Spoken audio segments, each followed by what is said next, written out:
Testing, testing.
Hey, can you hear me, Rob? Hey, Rob, can you hear me?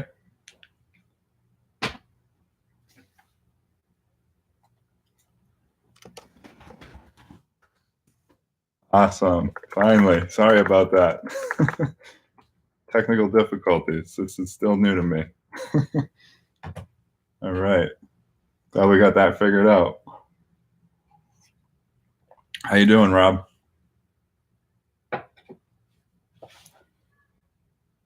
Yeah. Yeah. Yeah, it's a little different when you're on this end and things don't go right. A little embarrassing. Glad to hear it. Glad to hear it. So I'll just give everybody a few minutes to get over here.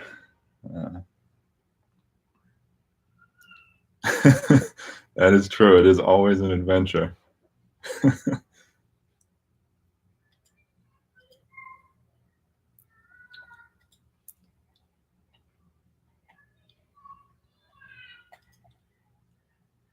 Okay.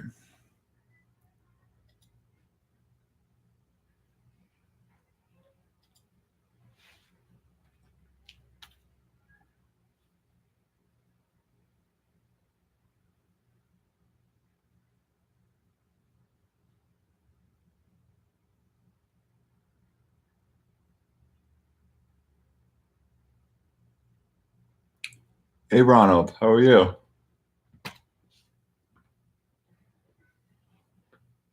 Rob, that's awesome. How did it go? First camping trip. That's awesome.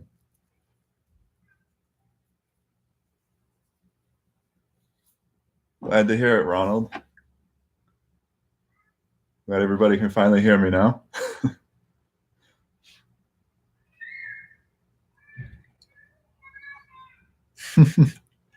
Yeah, sound finally. Figured it out. Sorry about that, guys. Gus, how you doing?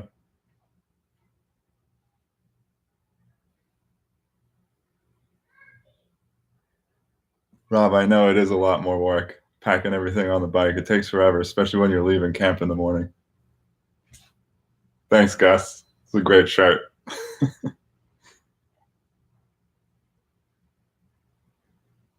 Glad to hear it, Gus.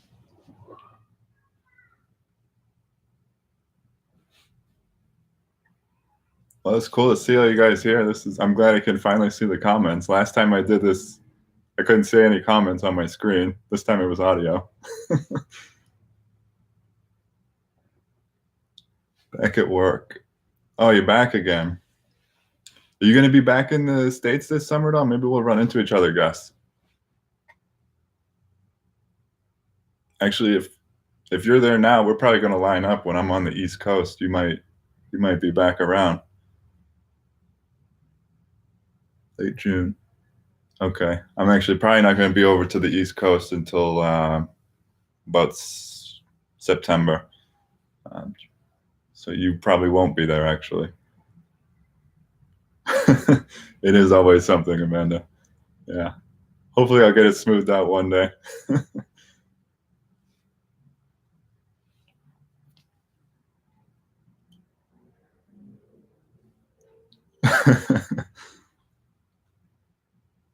Nice. I guess Rob watches Amanda too.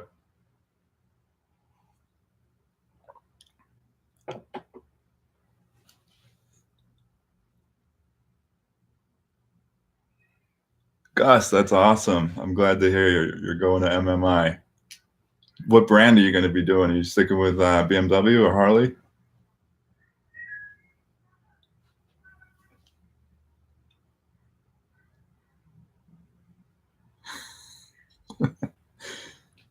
Harley, nice. Good choice. Awesome.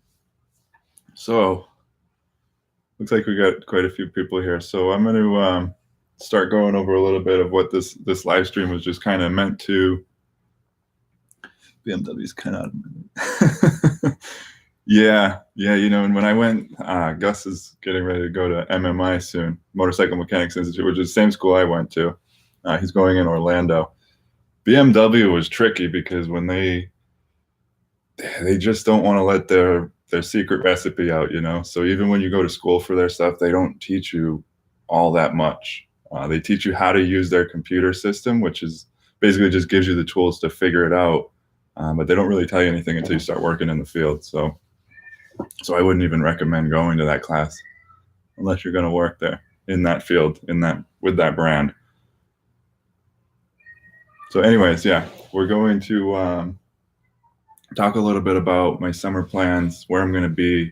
Hopefully we can kind of like line some stuff up if you guys are in the States. For the next 6 months, I'm only going to be in the States. Can you guys still hear me?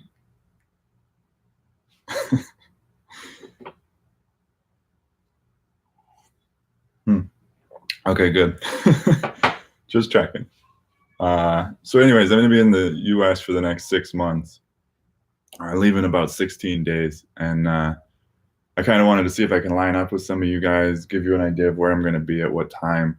The reason I'm not making this public knowledge is because even just announcing that I'm going on this trip, I'm getting just inundated with emails and invitations, which is amazing.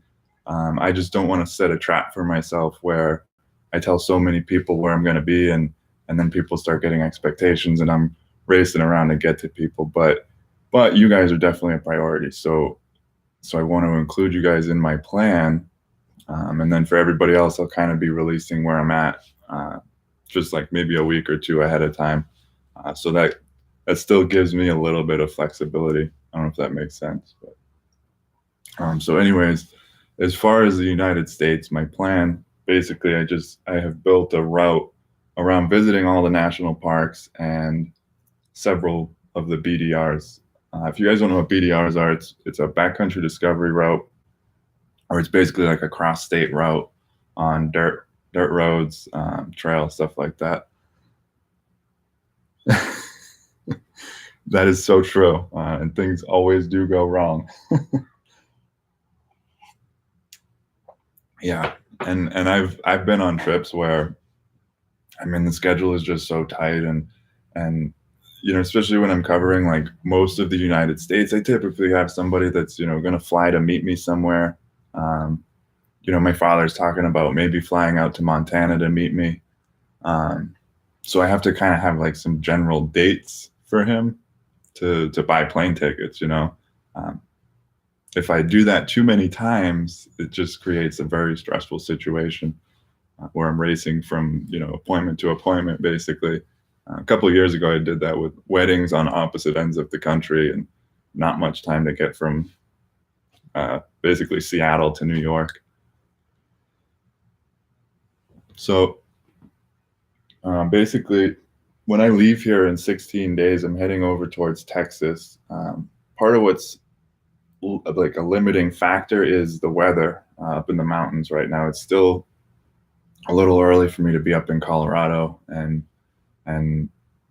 so what I'm doing is I'm going to stay south and hit what I can as far as national parks. So I'll be in western Texas first, doing Big Bend. I'm going to spend a few days there, and the few national parks that are in that area, New Mexico. Hey, Doug, how you doing? Glad you found me. You missed the excitement. We had some audio issues earlier. So, anyways, once I'm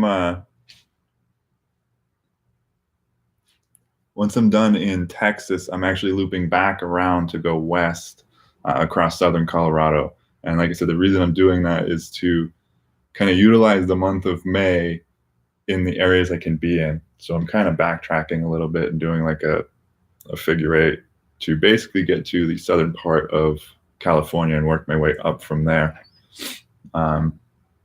Hoping to do a little bit of the Southern California BDR, but I don't know, that's a little intimidating. After I saw Amanda's adventure with it, my bike's not exactly soft sand friendly. So we'll see if I decide to do that or not, but definitely going to spend some time. Section 1. Yes, and even just looking at the map, I was like, before I saw your adventure on the Cabder, I was going to skip that section. I will definitely make sure I check out the Mojave section. Were there, Amanda, were there a lot of Joshua trees there?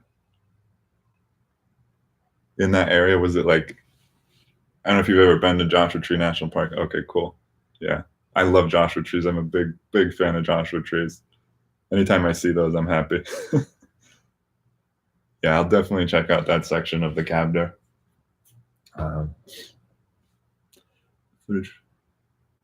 Yeah. Yeah, you could see that.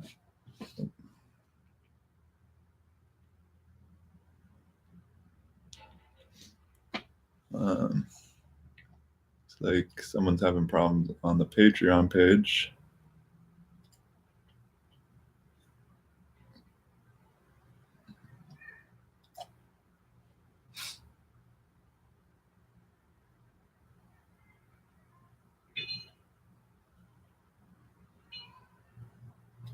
Okay.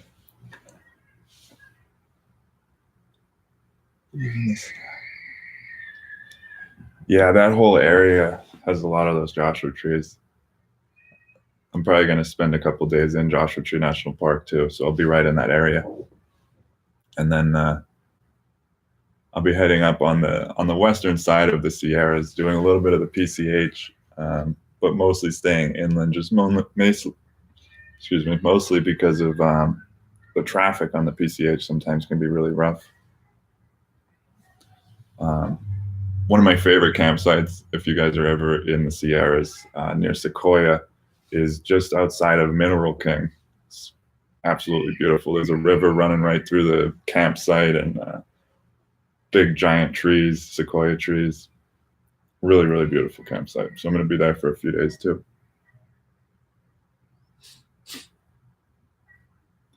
And then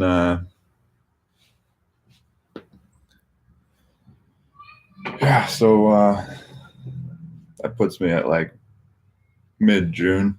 I'm going to the Tour Tech rally just as a spectator, just to check that out. And of course, I'm going to Rocky Mountain Roll, hopefully, if I make it there.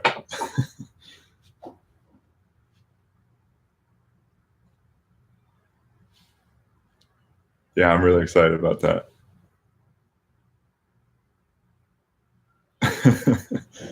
Yeah, I don't know if I should just tell people I'm coming there, at least to that one place, just announce that I'm coming to your event.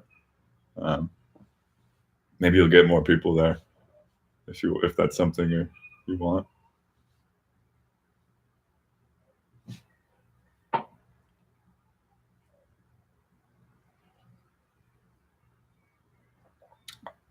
I'll mention it. Don't worry, I'll mention it. How many people do you think you have going this year so far?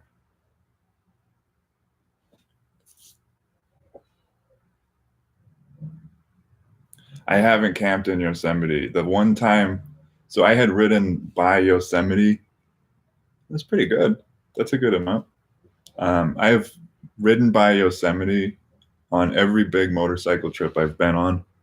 And one time it was closed with forest fires. One time it was closed for another reason. Every time I went by there, it just seemed like it was closed. Finally, 2 years ago, I got into Yosemite, and it was a total nightmare. I mean, it was so beautiful, probably one of the top 3 national parks for me, but the traffic was just insane. So I don't think I could have even gotten a campsite in there. Um, it is so beautiful though. Tioga Pass is like gotta be one of my favorite roads. Have any of you guys ever camped in Yosemite?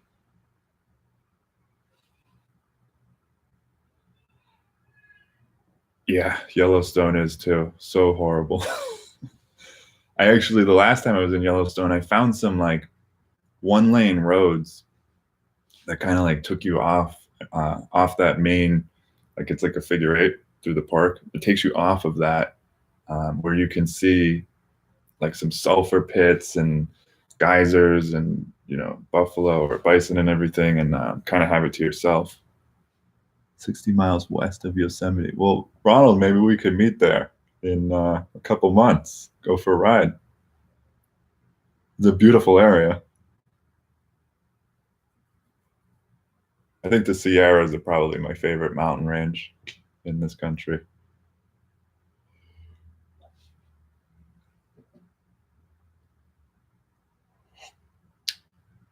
So, anyways, yeah, as far as seasons, I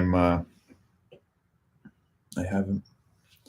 Oh, that's all right. You could still meet me there if you have a car, or maybe we can grab lunch if you're in that area. I'm gonna definitely be there, right around mid-June to late June. Be cool.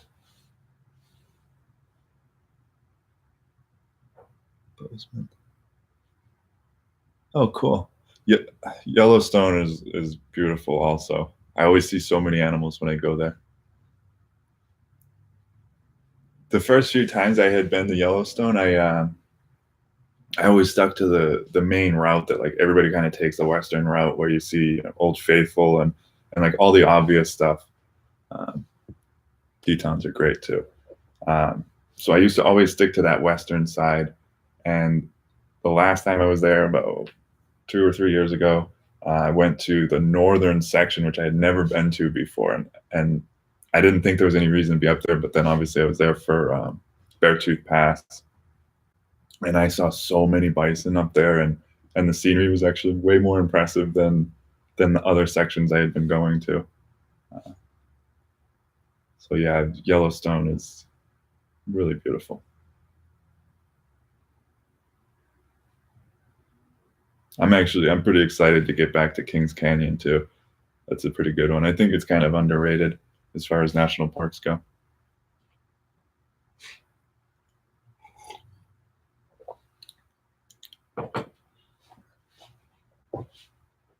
So yeah, so I got up in Seattle. I'm going to be at the Toratech rally.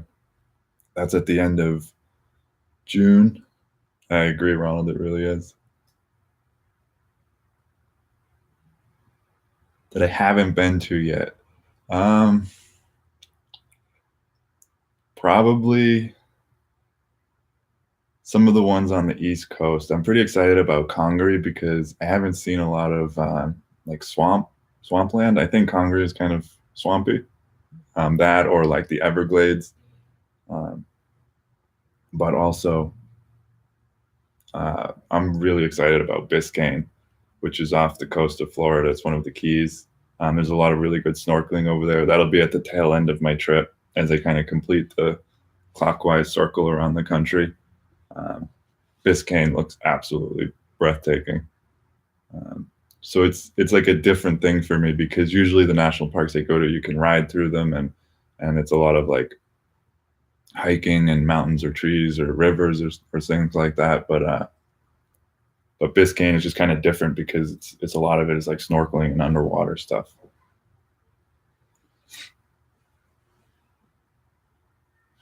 So yeah, I would say probably those two on the East Coast are the ones I'm most excited about seeing. I've been to a lot of the ones on the West Coast or in the Western 11 states. I don't think I'm missing too many of them out here.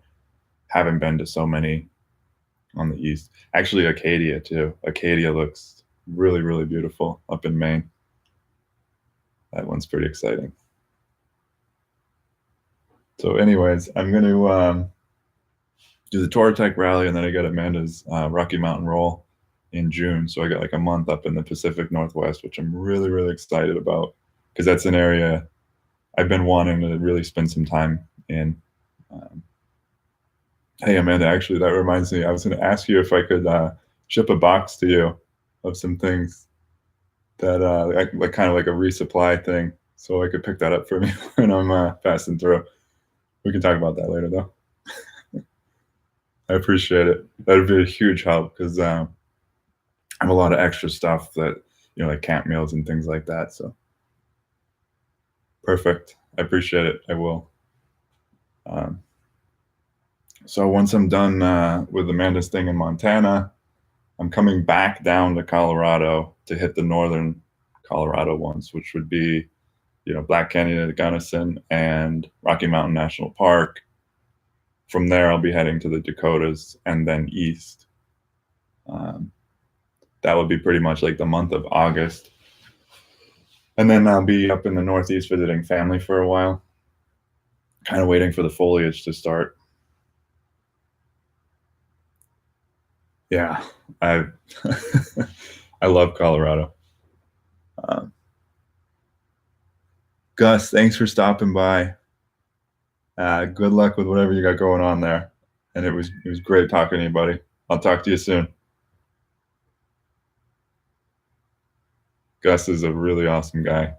I got the chance to meet Gus a little less than a year ago. He was passing through town on his GS. Really, really awesome guy.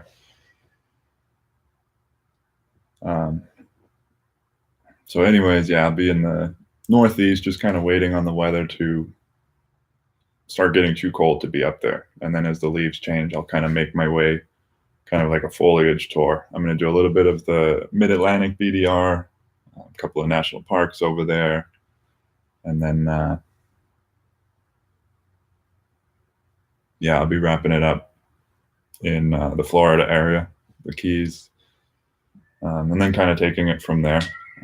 I am shutting down my apartment when I leave, so I'm signing it over basically to a friend of mine, and he'll be taking it over. So I'm not technically shutting it down, but I won't be living here anymore.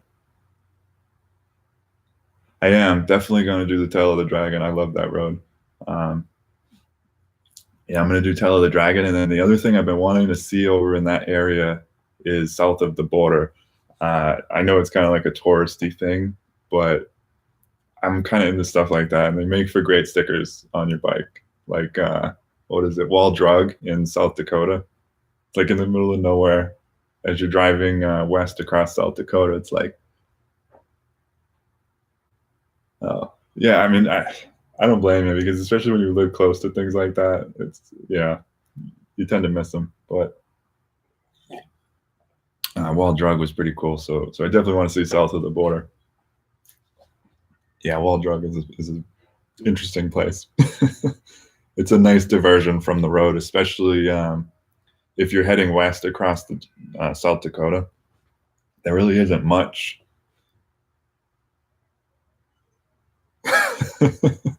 Yeah, I agree. I agree. Yeah, but it's so funny driving across South Dakota. You see these signs for Wall Drug. Like if you're on the interstate, you see them probably every 10 miles or something. These little like, nailed into the ground signs, and it's got to be at least, I don't know, like 150 miles before you get to Wall Drug. The signs start, and it's the only thing around if you're coming from that direction. Free water. That's right. They have dinosaurs too and 25-cent ice cream. Yeah, so it's a nice place to like get off the bike and stretch your legs, and it's interesting and it's different. I'm into that like quirky roadside attractions.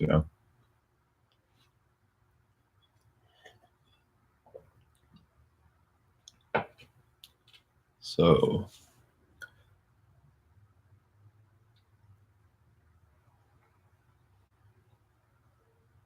So Rob, maybe we'll be crossing paths probably in like September, October area.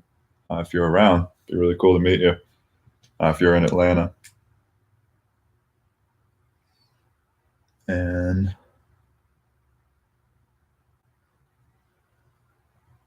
Ronald, I'm definitely going to shoot to. Oh, Lori's here. What is the quirkiest roadside attraction I've seen? Wow, maybe the Spam Factory was pretty out there. That was in Minnesota, I think. The Spam Factory was pretty cool. Or it wasn't the factory, sorry, it was the Spam Museum. And it was actually very well done. And I didn't think much of it when I saw the sign. And I decided to stop anyway because I just needed a break from the road. And it was pretty cool. Definitely, honestly, it was worth checking out, even if it was a little bit out of your way, if you were in the area.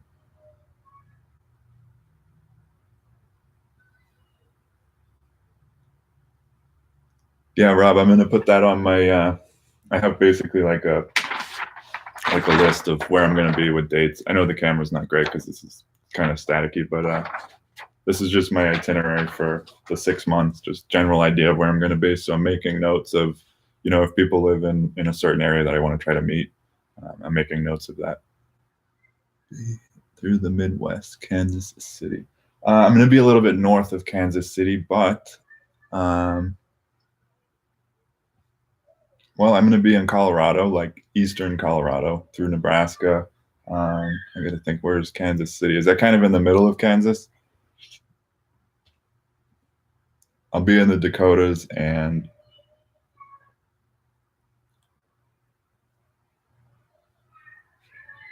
I'll make a note of it because I think I have a little bit of extra time when I'm in that area that I could make a trip out to Kansas City. We could grab lunch, Doug.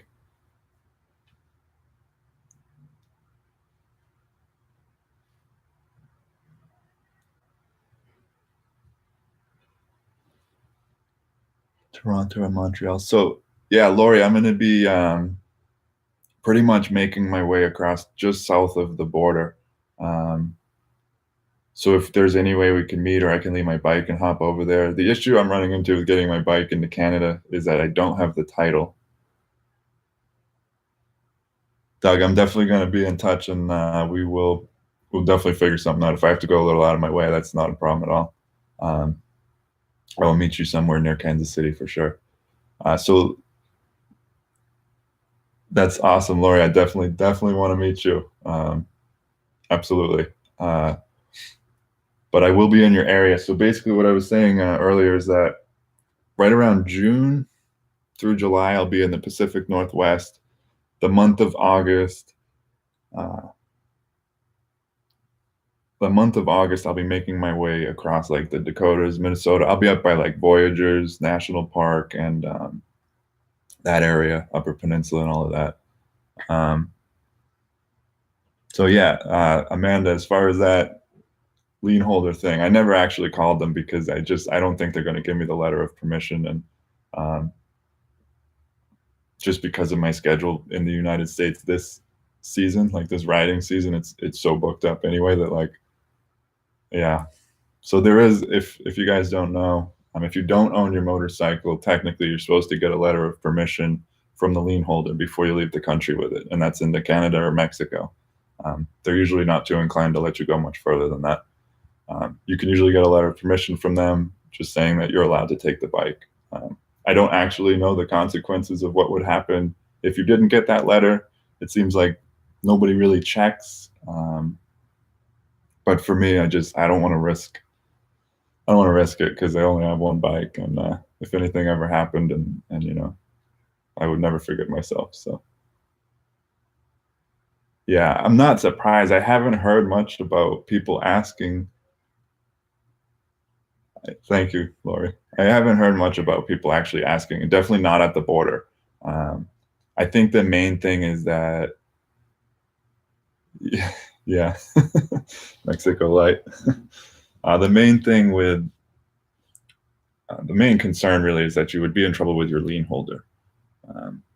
and I don't know. I don't know what they could really do. So anyways, I'm not going to risk it this year. The bike should be paid off by the end of this year. It's more like, yeah, exactly. Yeah. So yeah, it's just not worth risking for me. I'd rather just play it safe, keep the bike in this country this year, and next year it'll be paid off. And hopefully I'll be in Baja for some of the winter, and then we'll see from there. So who else we got on here? Yeah, exactly. I mean, I'm down to like, probably like 9 months it'll be paid off. So, and the next 6 months are booked anyway, and then it's too cold up there. So I mean, next summer I would probably be up in Canada, hopefully. So yeah, I'm gonna make notes of all of these places. Definitely want to meet you guys. That's kind of the timeline. So if any of you guys are out roaming and you want to try to meet up in your travels, definitely let me know. Because I'm flexible, but I do also have a pretty good idea of where I'm going to be on what day, which I normally wouldn't recommend for most people. But like I said, I have certain things I'm trying to coordinate. So I do have pretty specific dates on where I'll be at what time.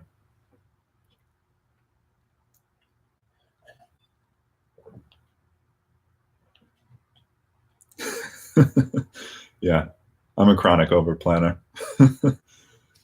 Yeah, it's a problem.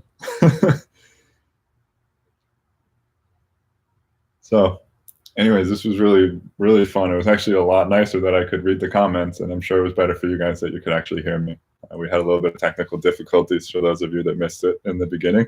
My audio was not working. So that was fun. Glad we got that smoothed out. It was really fun hanging out with you guys.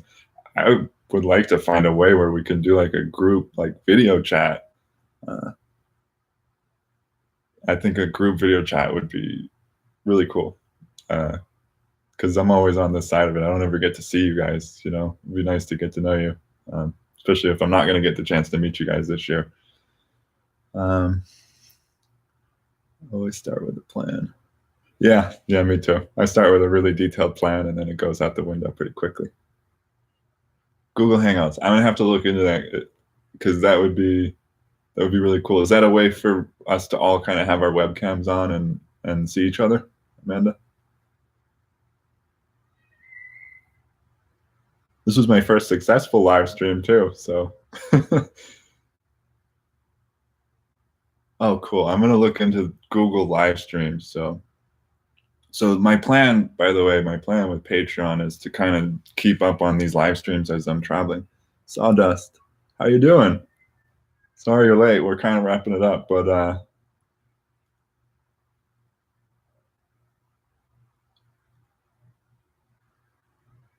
perfect. That's kind of what I'm looking for, is just something off YouTube that we can all kind of hang out, do like a video chat, like a group chat. If you guys are into that, that'd be really cool. My plan is, when I get a chance, when I have Wi-Fi and I can set up my computer and do one of these live streams with you guys, like maybe once or twice a month, just to check in with you guys. That's the plan anyway. It's just going to be really difficult for me to set like an actual time where it's like first Friday of every month. It's going to be difficult. Skype is also an option. Yeah, I'm going to definitely look into the Google Hangouts. That sounds like what I'm looking for. Sawdust, where are you from?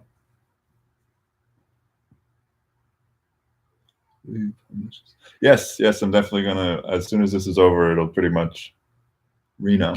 Oh, so you're up by Tahoe. That's a beautiful area. I'm gonna be up there probably like second half of the month of June. Maybe we can meet up, grab lunch, go for a ride. But yeah, I'm gonna repost this on Patreon so you guys that missed the beginning can rewatch that.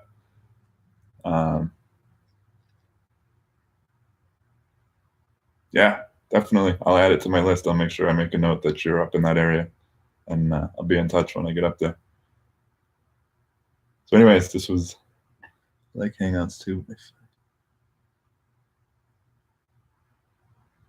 Oh, I hope that's not true. That'd be kind of a bummer. Rob says that their Google might be killing the personal version, going business only.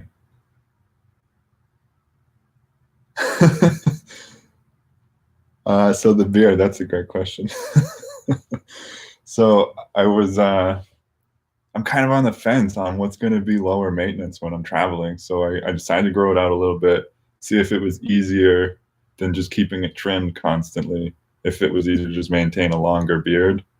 I don't want to go much longer than this. And so I'm not 100% because this is actually really high maintenance. I have to like keep it clean and oil and, comb it. And it's a lot more work than just trimming it. So I thought it might be easier once I'm on the road to maintain, especially where I'm planning on doing so much camping and not necessarily showering every day. I might grow it out a little bit more and see.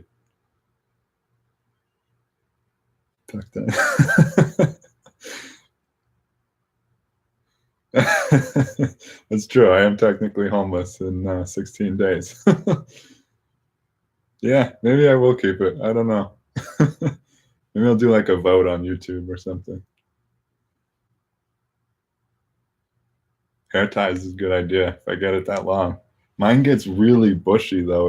It grows. Yeah, it's like Peter Griffin when he had the nest in his beard with the little baby birds. I don't know if you guys saw that. Anyways, any other questions? Any other questions before we kind of wrap it up? Give you guys a minute. This was really, really a blast. I was nervous when I first started this live stream, especially when my audio wasn't working. But now that I can actually interact with you guys and see what you guys are saying, this was really great. And for some reason, the last time I did this, my internet connection was a good hybrid helmet to look into. Are you talking about like a modular helmet? If you're into like a modular enduro helmet, the what is it? The Scorpion XO AT950. It's a little heavy, but I thought it was a great helmet for a reasonably priced one. And if you want something higher end, I think people tend to go with the Shoei, the Neotech, I think it is. I have no experience with that one though. And there's maybe doing something. That's a good idea, Lori. I might do something like that. I am planning on doing like a review series of the national parks. I had done one probably like the beginning of last year when I went out to Joshua Tree. I did a whole video of like a motorcyclist review of Joshua Tree where I talked about, road conditions, hazards that motorcyclists should watch out for, and my favorite campsite in the park and that kind of thing, and other places in the area to stay in. So I'm definitely going to stick with that and do videos kind of reviewing each of the national parks. As far as hotels and stuff, though, that's actually a pretty good idea. I might do that.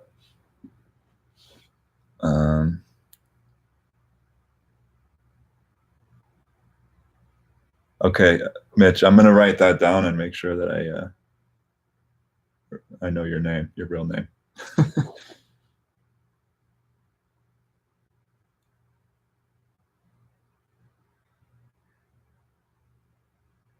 Yeah, that does seem like a good idea. It seems like there's some interest in that idea of rating some of the places I'm staying. So while I got you guys on here, I've been kind of dealing with a little bit of a moral dilemma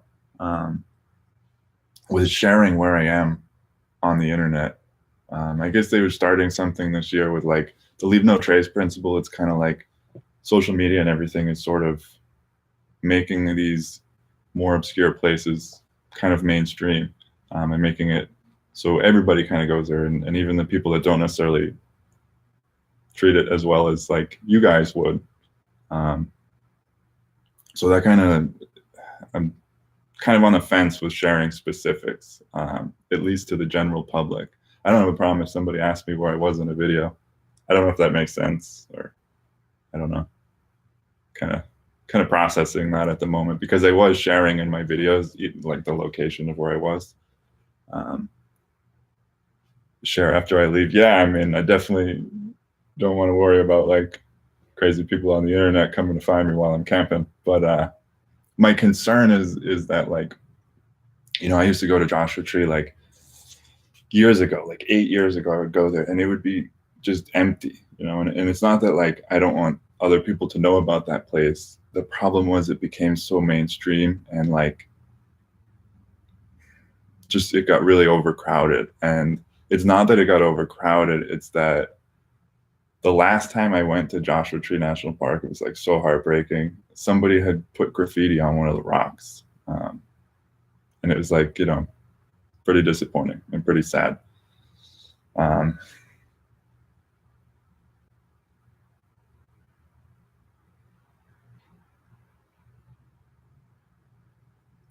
Yeah, yeah, that makes sense.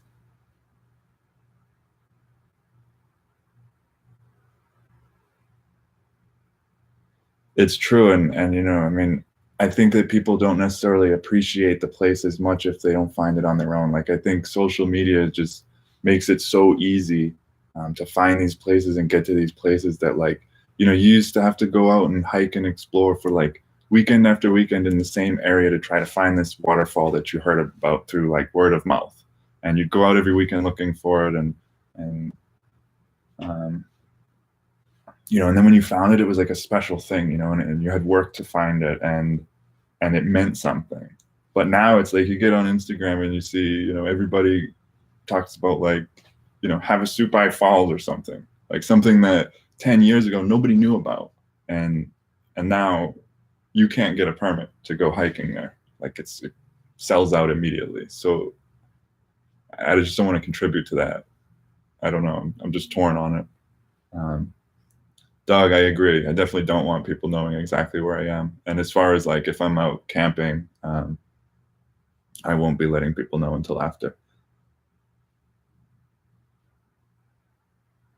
The region it's in. See, that's a great idea too. And that was part of what I was thinking was I would just be less specific. Like if I did a video in front of a beautiful waterfall in a national park, I would just say, I'm in this national park. Exactly. Yes, Rob. That's what I'm kind of thinking too. Kind of solves that problem.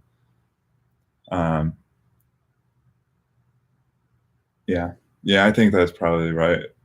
That probably seems like the best course of action is to keep it kind of vague. Um, I've noticed that like as my channel grows, like the core base of people is absolutely incredible. I mean, the comment section is usually absolutely wonderful, but as it gets bigger, I notice more and more that like people kind of come strolling through that aren't necessarily one of us. They aren't really like nice people. Yeah, exactly. And I think that's part of it too, is like you're almost robbing people of that experience when you make it so easy for them. Like there's a definite value in stumbling upon something or finding something on your own. One of us.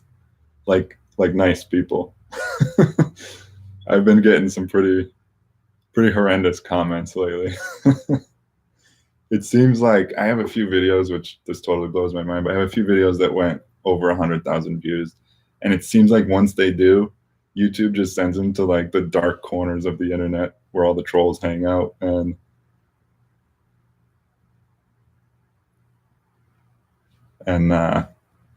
yeah. Oh, I don't mind the trolls. My issue is not uh yeah, I try not to feed them, but sometimes I can't help it. It's not that they're bothering me necessarily. It's that was kind of an eye opener for me that, oh, I'm not just sharing this information with this tight knit community of people that I consider all of you guys my friends, but I'm also sharing it with people that don't necessarily have the same level of respect that you guys have and that I like to think I have. And so that was where I kind of started getting this moral dilemma of like, wait, should I really be telling people where I am? And for that reason, that's where that's coming from.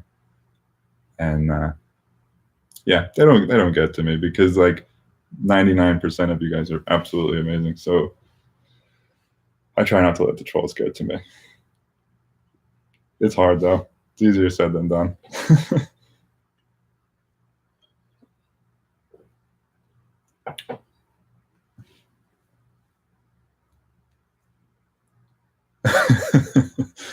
Amanda, I don't know if that's true.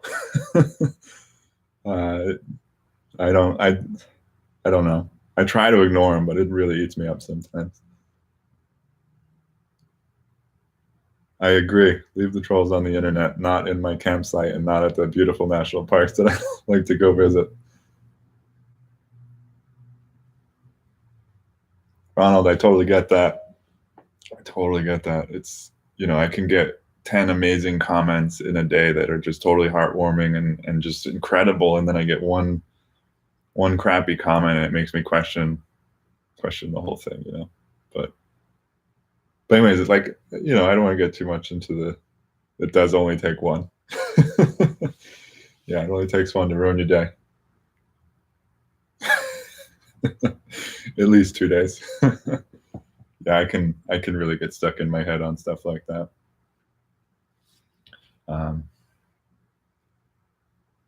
But yeah, I mean, they don't affect me, but it does kind of. I mean, I guess it bothers me. It's not that it doesn't affect me, but I don't let it affect my actions. It just kind of mentally can get to you. But yeah.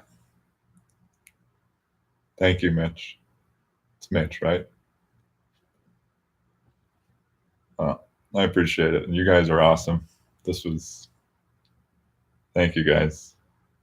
Thank you.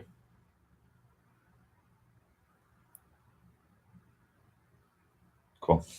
I'll remember that. All right. So, say it's been almost 50 minutes. So this is really, really a blast. I'm going to look into this Google Hangout thing. Maybe we'll try to do one of those before I actually take off. Like I said, this is kind of my idea on how to use Patreon. I was kind of struggling with what I was going to offer on here to make it worth it for you guys. I think it's going to be live streams, just kind of hanging out with you guys once or twice a month as Wi-Fi and internet connection permits. So yeah, I'll shoot for maybe another week or two while I'm leaving in 2 weeks. So maybe in 2 weeks we'll do another live stream or Google Hangout. I'll look into it and let you guys know. This was really, really fun. So thank you guys for hanging out. Awesome. Thank you, Lori. Thank you so, so much. I appreciate it. You're awesome. Thank you. Thank you, Rob. I appreciate that. I appreciate that, guys. I really do. All right. Have an awesome weekend, everyone. I will talk to you guys soon. This was really fun. Thank you, Ronald. I appreciate that. Ciao for now. See you guys.